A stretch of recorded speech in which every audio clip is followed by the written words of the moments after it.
রাশিয়ায় মার্কিন ক্ষেপণাস্ত্র দিয়ে হামলা, পরমাণু যুদ্ধের আশঙ্কা।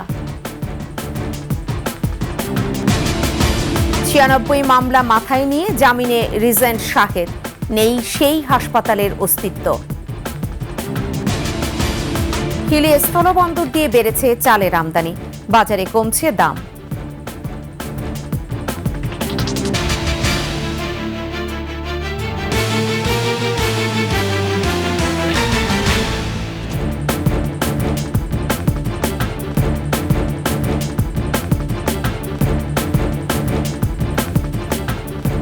এতক্ষণ শুনছিলেন সংবাদ শিরোনাম। প্রত্যেককে আমন্ত্রণ জানাচ্ছি 21 সংবাদের সাথে থাকছি ফেরদৌসী আহমেদ। দর্শক, 21 টেলিভিশনের সংবাদ একই সাথে সরাসরি দেখতে পাবেন আমাদের ফেসবুক পেজ www.facebook.com/2124 অনলাইনে। এছাড়া সাবস্ক্রাইব করতে পারেন www.youtube.com/@21 চ্যানেলে। আবারও উত্তপ্ত মস্কো কিয়েভ লড়াইয়ের মাঠ, কলকাঠি নাড়ছে আমেরিকা। এবার যুক্তরাষ্ট্রের অস্ত্র দিয়ে রাশিয়ায় হামলা চালালো ইউক্রেন। মার্কিন প্রেসিডেন্ট জো বাইডেনের অনুমোদনের পর প্রথমবারের মতো যুক্তরাষ্ট্রের তৈরি দূরপাল্লার ক্ষেপণাস্ত্র ATACMS নিয়ে রাশিয়ায় হামলা চালিয়েছে ইউক্রেন। ট্রাম্প ক্ষমতা গ্রহণের আগেই বাইডেনের এমন আচরণ তৃতীয় বিশ্বযুদ্ধ ডেকে আনছে বলছেন ট্রাম্প মিত্ররা। দেখুন আফসানা নীলার ডেস্ক রিপোর্ট। মার্কিন অস্ত্র দিয়ে মস্কোয় কিয়েভের হামলা। বাইডেন রাশিয়ায় হামলা চালাতে যুক্তরাষ্ট্রের অস্ত্রের অনুমোদন দেওয়ার একদিন পরই এ হামলা চালানো হলো। মঙ্গলবার এ হামলা চালানো হয়েছে বলে রাশিয়ার পক্ষ থেকে জানানো হয়। রাশিয়ার প্রতিরক্ষা মন্ত্রণালয় জানিয়েছে, Ukraine army tactical missile system ATACMS ব্যবহার করে রাশিয়ার ব্রিয়ান্স্ক এলাকায় হামলা চালায়। সে সময় 5টি ক্ষেপণাস্ত্র ভূপাতিত করা হয়েছে এবং একটি ধ্বংস করা হয়েছে বলে জানিয়েছে মস্কো। ক্ষেপণাস্ত্রের ধ্বংসাবশেষের কারণে ওই এলাকায় একটি সামরিক স্থাপনায় আগুন ধরে যায়। এদিকে হামলার কথা ইউক্রেনের গণমাধ্যমেও উঠে এসেছে।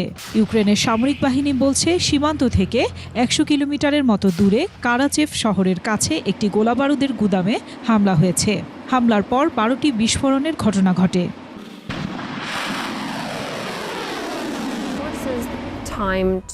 মঙ্গলবারই হামলার আগে রাশিয়ার পরমাণু নীতিতে পরিবর্তন এনেছেন দেশটির প্রেসিডেন্ট ভ্লাদিমির পুতিন।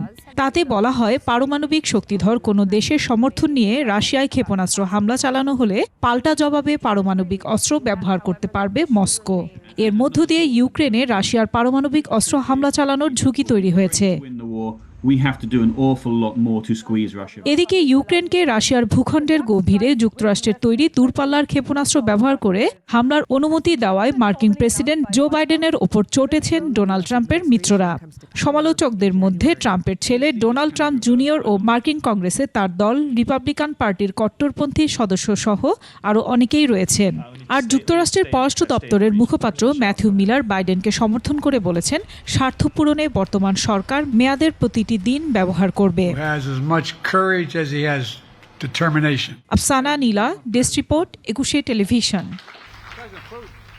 জুলাই আগস্টের গণহত্যা ও মানবতা বিরোধী অপরাধের অভিযোগে সাবেক পুলিশ প্রধান ও NTMCর সাবেক মহাপরিচালক সহ 8 কর্মকর্তাকে আন্তর্জাতিক অপরাধ ট্রাইব্যুনালে হাজির করা হচ্ছে। আজ যাদের ট্রাইব্যুনালে হাজির করা হবে তারা হলেন NTMCর সাবেক মহাপরিচালক মেজর জেনারেল অবসরপ্রাপ্ত জিয়াউল আহসান, সাবেক পুলিশ প্রধান চৌধুরী আবদুল্লাহ আল মামুন, যাত্রাবাড়ী থানার সাবেক ভারপ্রাপ্ত কর্মকর্তা আবুল হাসান, ঢাকা জেলার সাবেক পুলিশ সুপার মোহাম্মদ আবদুল্লাহ আল কাফি, ডিএমপি মিরপুরের সাবেক ডিসি মোহাম্মদ জসিমউদ্দিন মোল্লা, ঢাকার সাবেক অতিরিক্ত সুপার মোহাম্মদ শাহিদুল ইসলাম, ডিএমপি গুলশান থানার সাবেক ওসি মোহাম্মদ মাসারুল হক এবং ডিবি ঢাকা উত্তরের সাবেক পরিদর্শক মোহাম্মদ আরাফাত হোসেন। গত 27 অক্টোবর ট্রাইব্যুনালের চেয়ারম্যান বিচারপতি মোহাম্মদ গোলাম মুর্তজা মজুমদারের নেতৃত্বে 3 সদস্যের বিচারিক প্যানেল প্রসিকিউশনের আবেদন মঞ্জুর করে তাদের হাজির করতে আদেশ দিয়েছিলেন।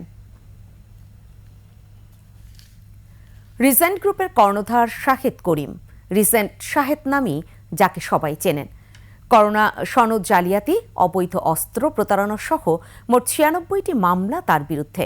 সাজাপ্রাপ্ত হয়েছেন 6টি মামলায়। তিনি সম্প্রতি কারামুক্ত হয়েছেন। তিনি কিভাবে মুক্ত হলেন আর মুক্ত হয়েই বা এখন কি করছেন? মইনুল হোসেন মাসুদ এবং মোহাম্মদ হানিফের ক্যামেরায় আরও জানাচ্ছেন দীপু শিকদার। সব নাম আসতেছে, কাউকে ছাড় দেওয়া হবে না। মনে আছে এই শাহেদ করিমের কথা? টক শোতে প্রায় যিনি গরম করতেন টিভির পর্দা। আমি সরকারে থাকতে পারি, ওনারা তো সরকারে ছিল, ওনারা সরকারে থাকা অবস্থায় আমরা কি রাজনীতি করি নাই? একই সঙ্গে সেলফি ভক্তও ছিলেন তিনি।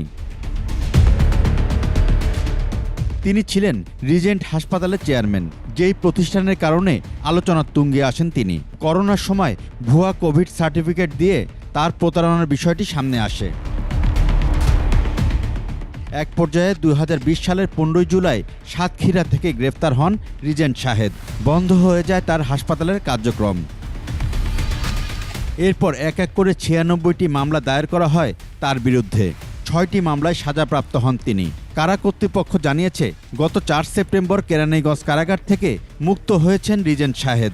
সর্বশেষ 30 বছর এবং 7 বছর একত্রে চলবে, অর্থাৎ 30 বছর সাজা যে মামলাটা ছিল সেটাতেই সে জামিনে মুক্তি যায়। আর অন্য মামলাগুলো সে বিভিন্ন সময় জামিনে মুক্তি গিয়েছে। তার একটি অস্ত্র মামলার আইনজীবীও বলছেন, আইনি প্রক্রিয়ায় কারামুক্ত হয়েছেন শাহেদ। আইনের ঘর থেকেই তো তাকে কারামুক্ত করা হয়েছে। তার মামলাগুলো হাইকোর্ট ডিভিশনে বা অ্যাপেলেট ডিভিশনে, সেখানে তো আইনি প্রক্রিয়ার মাধ্যমেই তো সে বেরিয়ে আসছে।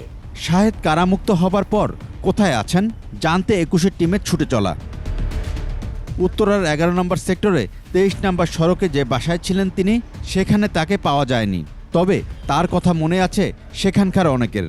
বাড়া ছিল আর যায় না, এটা তো মামলা টামলা করে আমরা হাজিরা দিয়েছে। ওনার দেখছি না আসিটা বাড়া, মাত্র 4-5 দিন থাকার পরে এরকম ওনারা ধরছে। ওইখানে ছিল ওনার ফ্লাইট ছিল, এখন আছে কিনা তাও জানি। তার রিজেন্ট হাসপাতালের অস্তিত্ব পাওয়া যায়নি উত্তরার 17 নম্বর রোডে। সেই ভবনটির ফ্ল্যাটগুলো বসবাসের জন্য ভাড়া দেওয়া হয়েছে। শুনছিলাম যে মেডিকেল ছিল, কিন্তু এখন বর্তমানে ওই মালিকের হয়েছে, ম্যানেজারের দায়িত্বে মনে করে যে আছে। উনি যে যখন ধরা পড়ছে তখন থেকেই যত মালটাল আসিল কিছুই নিতে পারে না, সব তো জব্দ ছিল। তবে ফোনে পাওয়া যায় তাকে। বলেন, তার বিরুদ্ধে 96 নয়, আছে 36 মামলা। Government doctor, government sister, government না এরা কিন্তু আমাদের এখানে এমপ্লয়েড হয়, সব কিন্তু সরকারি। এখানে আমার এমপ্লয়ের থেকে তাদের লোক ছিল বেশি। গ্রেফতার নিয়েও প্রশ্ন তোলেন শাহেদ। ভোরবেলা সাতক্ষীরা সীমান্তে নিয়ে যাওয়া হয়, আমাকে উজু করানো হয়, আমাকে ক্রস ফায়ার দেওয়ার জন্য রেডি হয়। তখন ওইখানে একজনের কাছে একটা ফোন আসে, তার ফোন আসে, আমার চোখ বাঁধা ছিল, আমি দেখি নাই। উনি 2টা কথা বলে, ওকে স্যার, অলরাইট স্যার। ওইখান থেকে আমাকে নৌকায় অ্যারেস্ট দেখায়, ঢাকায় নিয়ে আসে। ঢাকায় অবস্থান করছেন বলে জানান তিনি। আমি খুবই অসুস্থ। দীপু শিকদার, 21 টেলিভিশন, ঢাকা। শুল্কমুক্ত করায় হিলি স্থলবন্দর দিয়ে বেড়েছে চালের আমদানি। বাজারে কমতে শুরু করেছে দাম। কিছুটা হলেও স্বস্তি ফিরেছে সাধারণ ক্রেতাদের মধ্যে। হিলি প্রতিনিধি সালাউদ্দিন বকুলের তথ্যচিত্রে ডেস্ক রিপোর্ট। ধানের দাম বেশি এই অজুহাতে হঠাৎ করেই চালের দাম বাড়িয়ে দেন মিল মালিকরা। বিপাকে পড়েন নিম্ন আয়ের মানুষ। চালের দাম নিয়ন্ত্রণে 20 অক্টোবর শুল্ক ৬২.৫ থেকে কমিয়ে 25 ভাগ করলেও আমদানিতে তেমন প্রভাব পড়েনি। এরপর 31 অক্টোবর শুল্কমুক্ত ঘোষণা করে সরকার। ফলে অনুমতি নিয়ে দীর্ঘ 19 মাস 10 দিন বন্ধ থাকার পর 11 অক্টোবর থেকে হিলি স্থলবন্দর দিয়ে চাল আমদানি শুরু হয়। শুরুতে কম হলেও এখন আমদানি বাড়ছে। দেশের বাজারে চালের সরবরাহ বাড়ায় কমেছে দাম। স্বস্তি ফিরেছে সাধারণ ক্রেতাদের মাঝে। 60 টাকা কিলো ছিল না, এখন তো 58 টাকা করে হয়েছে। মানে আরো বেশি কমলে কারণ গরিব মানুষ বেঁচে থাকবে। চালের বাজারটা কিছুদিন আগে বাজার বেশি ছিল, আর এখন ইন্ডিয়া থেকে চাল আমদানি হওয়ার কারণে চালের বাজারটা কিছুটা কমছে। বন্দরে আমদানি করা স্বর্ণা জাতের চাল 52 থেকে 53.5 টাকায় বিক্রি হচ্ছে। আগে এই চাল বিক্রি হতো 58 থেকে 60 টাকা কেজি। আমদানি বাড়লে দাম আরো কমার আশা আমদানিকারকদের। ইম্পোর্ট হওয়ার পরতে কিন্তু আসলে 5-6 টাকা কমে গেছে। নতুন ধান যেহেতু উঠছে ইন্ডিয়াতে, আশা করা যায় আরো কিছু কমবে। ইন্ডিয়া থেকে চাল আমদানি চালু হয়েছে, তাতে খুব অল্প সময়ের মধ্যে বাজার নিয়ন্ত্রণ চলে আসবে এবং মানুষ নিজেদের ক্রয় ক্ষমতার মধ্যে চালগুলো কিনতে পারবে। হয়রানি কমাতে বন্দর দিয়ে আমদানি করা চাল দ্রুত পরীক্ষা নিরীক্ষা শেষে ছাড়পত্র দেয়া হচ্ছে বলে জানান এই কর্মকর্তা। আমরা দ্রুততার সহিত শুল্কায়ন সম্পন্ন করে ছাড় দেওয়ার ব্যবস্থা করতেছি, যাতে মার্কেটে এই চাউলটা প্রভাব দিয়ে কম দামে জনসাধারণ চাউলটা কিনতে পারে। 11 নভেম্বর থেকে 18 নভেম্বর পর্যন্ত এক সপ্তাহে বন্দর দিয়ে 4,888 টন চাল আমদানি হয়েছে। সমর ইসলাম, ডেস্ক রিপোর্ট, 21 টেলিভিশন। বিরতি যখন ফিরছে তখন অন্যান্য সংবাদের সঙ্গে আরো যা থাকছে। আর 3 হাসপাতালে নবজাতক পরিবর্তনের অভিযোগ, ডিএনএ টেস্টের পরামর্শ পুলিশের। দেখছেন 21 সংবাদ। বিএনপির ভারপ্রাপ্ত চেয়ারম্যান তারেক রহমানের 60তম জন্মদিন আজ। তবে দেশের উদ্ভূত পরিস্থিতিতে এবছর দলের পক্ষ থেকে কোনো কর্মসূচি পালন করা হচ্ছে না। এ বিষয়ে নিষেধাজ্ঞাও রয়েছে দলটির। তারেক রহমান 1965 সালের এই দিনে জন্মগ্রহণ করেন। তিনি সাবেক রাষ্ট্রপতি জিয়াউর রহমান এবং সাবেক প্রধানমন্ত্রী খালেদা জিয়ার বড় ছেলে। তিনি 22 বছর বয়সে 1988 সালে বগুড়ার গাবতলী থানা বিএনপির সদস্য হন। 2002 সালে দলের জ্যেষ্ঠ যুগ্ম মহাসচিব হিসেবে দায়িত্বপ্রাপ্ত হন তিনি। এরপরই দেশব্যাপী দলের মাঠ পর্যায়ে নেতাকর্মী ও সমর্থকদের সঙ্গে ব্যাপক গণসংযোগ শুরু করেন। দলের নেতাকর্মীর তরুণ অংশটির মাঝে তারেক রহমান শুধু দলের প্রতিষ্ঠাতা ও প্রধানমন্ত্রীর সন্তানের পরিচিতি থেকে বেরিয়ে এসে বিএনপির একজন দক্ষ সংগঠক ও সক্রিয় নেতা হিসেবে পরিচিতি লাভ করেন। 111 সরকারের সময় তাঁকে কারাগারে যেতে হয়, নির্যাতনের শিকার হতে হয়। এক পর্যায়ে চিকিৎসার জন্য তিনি লন্ডনে যান। সেখান থেকেই ধীরে ধীরে তিনি দল পরিচালনায় সম্পৃক্ত হন। রাজধানীর আদ্দিন হাসপাতালের এনআইসিইউ থেকে বাচ্চা পরিবর্তনের অভিযোগ উঠেছে। ভুক্তভোগী পরিবারের অভিযোগ, এনআইসিইউতে থাকা 3 শিশুর মায়ের নাম এক হওয়ায় এই জটিলতার সৃষ্টি হয়। এর মধ্যে ব্রাহ্মণবাড়িয়া থেকে এসে ভর্তি হওয়া এক শিশুর বাবা বলেন, তার 2 দিন বয়সী ছেলেকে হাসপাতাল থেকে রিলিজ দেওয়ার পরে তিনি দেখতে পান এই শিশু তার নয়। এ নিয়ে হাসপাতাল কর্তৃপক্ষকে অভিযোগ জানালে একই মায়ের নামে থাকা আরও 2 শিশুর পরিচয় নিয়ে জটিলতা তৈরি হয়। এ ঘটনায় রমনা থানার পুলিশ এসে ডিএনএ টেস্টের মাধ্যমে পরিচয় শনাক্তের পরামর্শ দেন। তবে এ বিষয়ে হাসপাতাল কর্তৃপক্ষ কোনো মন্তব্য করতে রাজি হয়নি। 3 নম্বর গেটে আসেন আমাকে বলছে। আমি কিছু ঠিক আছে, সমস্যা নাই। আমি কিছু কোনো সমস্যা নাই, তো না আপনার বই পাওয়ার কোনো কারণ নাই, আপনি কিছু টাকা পাবেন হিসাব, আপনি আসেন। তখন আসার পরে বুঝতে পারছি যে আমাকে ভুল বাচ্চা দিয়ে দিছে। আমার বাচ্চা আসলে চেহারার সাথে মিলে না এবং নাভিটার সাথেও মিলে না। এটাই। টাঙ্গাইলে পৌরসভার বর্জ্যে ভয়াবহ দূষণের শিকার বিস্তীর্ণ এলাকা। টাঙ্গাইল ময়মনসিংহ মহাসড়কের রাবনা বাইপাস সড়কের 2 পাশ যেন ময়লা আবর্জনার ভাগাড়। নানান রোগ জীবাণু ছড়িয়ে পড়ার পাশাপাশি মারাত্মক হুমকির মুখে পরিবেশ। টাঙ্গাইল প্রতিনিধি কাজী রিপনের তথ্য ছবিতে ডেস্ক রিপোর্ট। উত্তরবঙ্গ থেকে টাঙ্গাইল শহরে প্রবেশ করলেই প্রচণ্ড দুর্গন্ধ।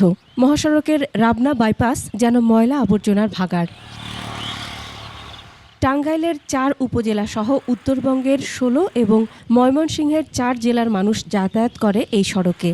মরা গরু, মুরগি সহ পচা বাসি খাবার ফেলায় এখানকার পরিবেশ অসহ্য হয়ে উঠেছে। আইতেও গন্ধ লাগে, যাইতেও গন্ধ লাগে, নাক ধরে যেতে লাগে, খোলা বানানোর কষ্ট, যাইতে একবার মারাত্মক গন্ধ। নাক চেপে যাইতে যাতায়াত করা লাগে। যাত্রীরা অনেক সময় এই দিকে যাওয়ার সময় অস্থির জায়গায় আপনার বমি টমি করে অনেক মহিলা মানুষ। পৌরসভার লোকজন যারা সেখানে ময়লা আবর্জনা ফেলে তাদেরকে আমরা বলি যে ভিতরে ফালাই দিতে, কিন্তু তারা এখানে কোনো কথাই শোনে না। 1847 সালের 1 জুলাই প্রতিষ্ঠিত হয় টাঙ্গাইল পৌরসভা। 29.43 বর্গ কিলোমিটারের এই পৌরসভায় ভোটার 2 লাখেরও বেশি, কিন্তু এখানে নেই আধুনিক বর্জ্য ব্যবস্থাপনা শোধনাগার। তবে পৌরসভা বলছে ইতোমধ্যেই বর্জ্য ব্যবস্থাপনা নিয়ে কোরিয়ান কোম্পানির সাথে কথা বলা হয়েছে। জমি পেলেই বর্জ্য ব্যবস্থাপনা প্রকল্পের কাজ শুরু হবে। মিনিস্ট্রি পর্যায়ে আমরা কথাবার্তা বলেছি, যদি আমরা জায়গা পাই তাহলে প্রকল্প বাস্তবায়নের মাধ্যমে আমরা এই টাঙ্গাইল পৌরসভার ডাম্পিং স্টেশনটা গড়ে তুলব। বিশেষজ্ঞ চিকিৎসকরা বলছেন, পরিবেশের এমন দুর্গন্ধে কিডনি বিকল সহ হতে পারে ক্যান্সারের মতো মারাত্মক রোগ। শ্বাসকষ্ট বেড়ে যেতে পারে, অ্যাজমা বেড়ে যেতে পারে এবং এখান থেকে কিছু ভলাটাইল গ্যাস এবং হেভি মেটালস বাতাসে ছড়িয়ে পড়ছে, যা মানুষের লিভার, কিডনি বা ত্বকে ক্যান্সার তৈরি করতে পারে। এমন পরিস্থিতিতে আধুনিক কসাইখানা ও বর্জ্য পরিশোধন কারখানা গড়ে তোলার তাগিদ দিয়েছেন পরিবেশবিদরা। এখানকার দুর্গন্ধে আশপাশের মানুষের জনজীবন বিপর্যস্ত হয়ে উঠেছে। এটাকে শহর থেকে একটু বাইরে দূরে কোথাও সরিয়ে নেওয়া, স্থানান্তর করাটা খুব জরুরি। পরিবেশের ওপর মারাত্মক বিপর্যয় এড়াতে দ্রুত যথাযথ পদক্ষেপ নেওয়ার তাগিদ সংশ্লিষ্টদের। Masum আলিসা, desk report, 21 television. শেষ করছি ডাইনোসরের কঙ্কাল বিক্রির খবর জানিয়ে। ৭৬ কোটি টাকায় বিক্রি হলো ডাইনোসরের কঙ্কাল। প্রায় ১৫০ মিলিয়ন বছরে পুরানো ডাইনোসরের কঙ্কালটি যুক্তরাষ্ট্র থেকে উদ্ধার করা হয়েছে। কঙ্কালটিতে ৭৫ থেকে ৮০ ভাগ ডাইনোসরের মূল হাড় রয়েছে। বিশ্বে এখন পর্যন্ত বিক্রি হওয়া সবচেয়ে বড় ডাইনোসরের কঙ্কাল এটি। দেখুন আফসানা নীলার রিপোর্ট।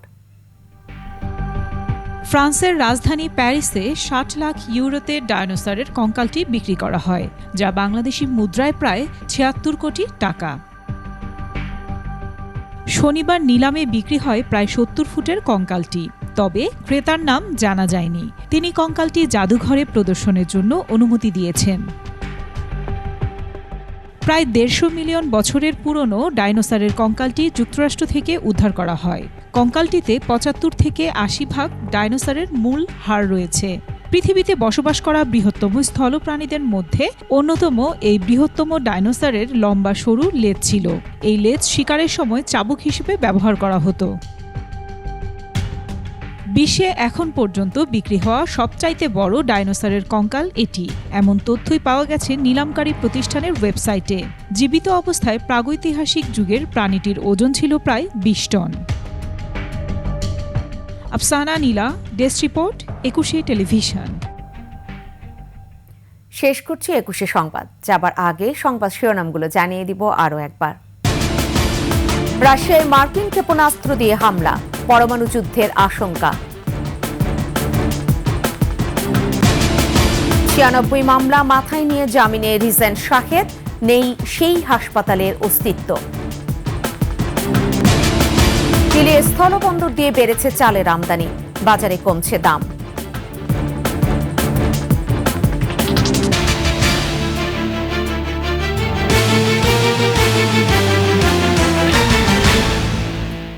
সর্বশেষ সংবাদ জানতে ডায়াল করুন 2021 নম্বরে আর ভিজিট করুন 21-tv.com এই ওয়েবসাইটে। ফেসবুকে ভিজিট করতে পারেন www.facebook.com/2124 অনলাইনে। এছাড়া সাবস্ক্রাইব করতে পারেন www.youtube.com/@21 চ্যানেলে। এতক্ষণ সাথে থাকার জন্য ধন্যবাদ। পরবর্তী সংবাদ রয়েছে বেলা 11টায়। দেখার আমন্ত্রণ রইল। 21-এর সাথেই থাকুন।